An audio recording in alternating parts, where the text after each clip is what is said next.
اور اس جھوٹ کی ایک اور جھلک سمجھ لیں. ایک تو ہے جھوٹ، صاف جھوٹ کسی کے بارے میں. دوسرا جھوٹ اس کو کہا جاتا ہے عفق. ان الذین جاؤوا بالعفک عصبۃ منکم. عفق سے بڑی احتیاط کرنے کی ضرورت ہے. عفق ہوتے ہیں دو طرح کے.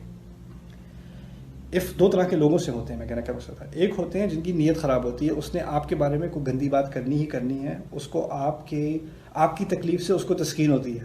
کچھ لوگ ایسے ہوتے ہیں، یعنی انسانی روپ میں شیطان، جس کو سوائے آپ کو تکلیف دینے کے اور کوئی مقصد ہے نہیں. وہ ایک خاص گروہ ہے، وہ بہت زیادہ لوگ نہیں ہوتے، وہ عصبۃ منکم ایک بہت چھوٹا گروہ ہوتا ہے. ایک دو لوگ ہوتے ہیں جو آپ کی زندگی میں بہت بہت تکلیف کے باعث ہوتے ہیں، اور ان کا مقصد ہی یہی ہوتا ہے آپ کو تکلیف دینا. رب انصرنی بما کذبون، ٹھیک ہے. لیکن پھر جو اصل جھوٹ ہوتا ہے نا، وہ ان لوگوں کی وجہ سے نہیں تکلیف دیتا. وہ تو اس نے تو کہنی ہے باتیں، اس کی طرف سے تو آپ کو توقع ہی ہے کہنے کی. لیکن جب وہ کامیاب ہو جاتا ہے نا، تو اس کے ارد گرد ایسے لوگ ہوتے ہیں جو I don't know what's the word for careless in Urdu. لاپرواہ لوگ. باقی ہاں، جو لاپرواہ ہوتے ہیں نا، وہ اس جھوٹ کو پھیلا دیتے ہیں. جھوٹ کو پھیلانے میں اصل کام گندے برے لوگوں کا نہیں ہوتا. جھوٹ کو پھیلانے میں اصل تکلیف ہوتی ہے لاپرواہ لوگوں کی. اور لاپرواہ ہم بھی ہو سکتے ہیں، آپ بھی ہو سکتے ہیں، وہ ہم سب ہو سکتے ہیں. اصل مشکل لاپرواہ لوگوں کی ہے. اسی لیے جب جھوٹ کے بارے میں آیات آئیں، کسی کے بارے میں جھوٹ بولنا، کسی کے بارے میں عفق پھیلانا، عفق میں کچھ تھوڑی سی بحث کروں گا آپ سے. جب اس کے بارے میں آیات آئیں تو ایک آدھ آیت ان کے بارے میں ہے جو جان بوجھ کر آپ کے خلاف جھوٹ گھڑتے ہیں. باقی تمام آیات کا تعلق لاپرواہ لوگوں سے ہے. 10 آیتیں ہیں، 9 آیتیں لاپرواہوں کے بارے میں، ایک آیت صرف ان کے بارے میں جو جان بوجھ کر بولتے ہیں. اصل جس نے چنگاری لگائی ہے اس پر تو ایک آیت ہے. اب جو آگ پھیلی ہے، وہ جو جلنے کو تیار ہے ان سے پھیلی ہے نا، وہ ان کی وجہ سے، ان پر زیادہ زور ہے. کیونکہ انسان اپنے بارے میں سوچتا ہے میں نے تھوڑی شروع کیا تھا، میں نے تھوڑی یہ بات، میں تو صرف سنی تھی. سوال تو پیدا ہوتا ہے، اتنی سی بات تھی نا. اسی کو آگے کرنا، اسی بات کو آگے کرنا، اسی کا یہی اصل مرض ہے. یہی اصل مرض ہے. اس کے بارے میں بات کی جا رہی ہے. لولا اذ سمعتموہ، ایسا کیوں نہیں تھا کہ جیسے ہی تم نے ایسی کو بات سنی. ظن المؤمنون والمؤمنات بانفسهم خیرا، فوراً کیوں نہیں سوچا کہ ہمیں اچھا ہی خیال کرنا چاہیے مومن کے بارے میں، مومنون کے بارے میں، مومنات کے بارے میں، مومن مرد اور عورتوں کے بارے میں ہمیں صرف اچھا خیال کرنا ہے. عفق کو سمجھ لیجئے. عفق کیا ہوتی ہے، کیا چیز، کس بلا کا نام ہے عفق؟ عفق عربی میں کہتے ہیں ٹیڑھ کو. ٹیڑھ کو، کوئی چیز سیدھی ہو نا تو وہ مستقیم ہے، اور آفق ہے تو اس طرح ہے. لیکن کوئی چیز ٹیڑھ میں بھی ہو تو اس کا کچھ حصہ تو پھر بھی سیدھا ہوتا ہے نا. جھوٹ ایسا جس میں کچھ سچائی ملی ہو لیکن باقی مسالے سے آپ نے اس کو ٹیڑھا کیا ہو. ٹھیک ہے. ٹیڑھ آپ کے الفاظ سے بھی ہو سکتا ہے، ٹیڑھ بغیر لفظ استعمال کیے بھی ہو سکتا ہے. دیکھیے، آپ دیکھتے ہیں دور سے ایک لڑکا لڑکی سڑک کے پاس اس طرف جا رہے ہیں، اور آپ دیکھتے ہیں، کہتے ہیں بس اور کچھ نہیں کہا. آپ کے اس سے بات پھیلی کہ نہیں پھیلی؟ میں نے کچھ کہا؟ میں ایسے کوئی بات نہیں کی. میں تو کچھ کہا بھی نہیں، کچھ اور.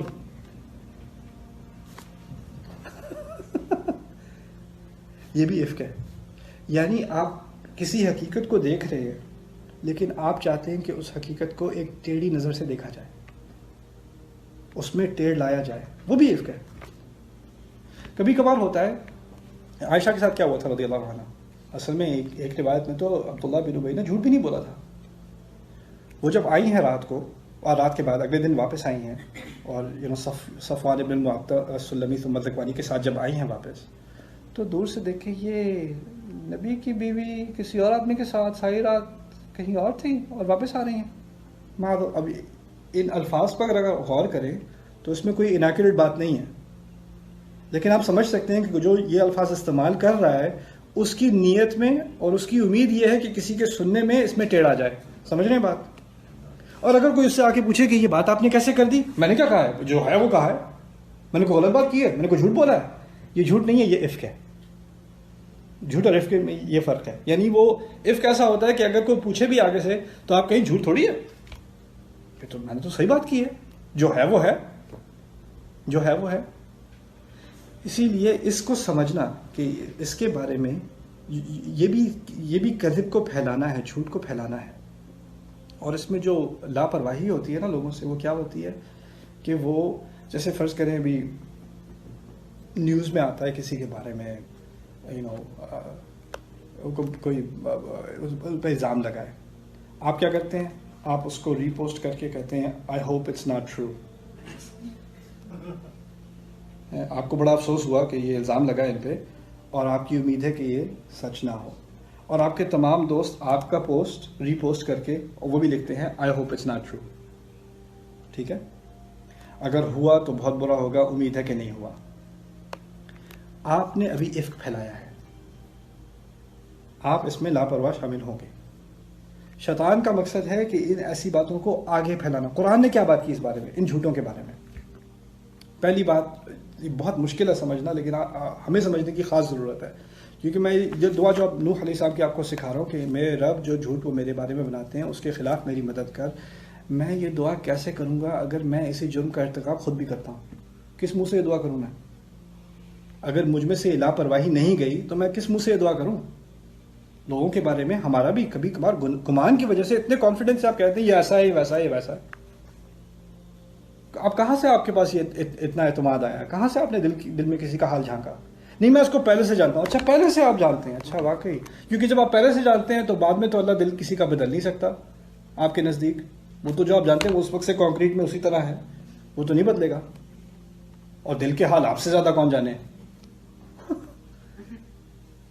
یہ ذہنیت، یہ خراب ذہنیت، اس کو پاک کرنا ہوگا پہلے، تاکہ ہم کسی اس دعا کے لائق تو بنیں، رب انصرنی بما کذبوا۔ اس سے پہلے کہ ہم روئیں کہ ہمارے بارے میں کیا کہا جا رہا ہے، پہلے ہم کیا کر رہے ہیں، پہلے آئینے میں تو دیکھیں۔